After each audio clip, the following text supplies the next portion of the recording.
So yan, malinis din yung area natin dito. Andito na yung lupa. Ayan na yung nating nabakalan ngayong araw na to, no? February 19. February 19, 2024.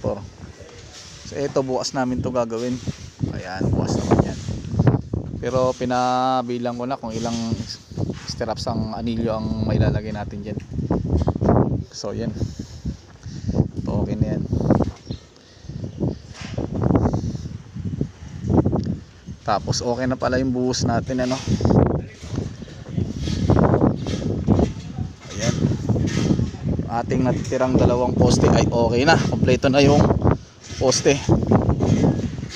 Okay, sa gusto nga pagawa dyan, ano, okay, chat lang, yung text message lang yung dyan, ano, kay Facebook ko, JKTC Company. Yan, renovation, home improvement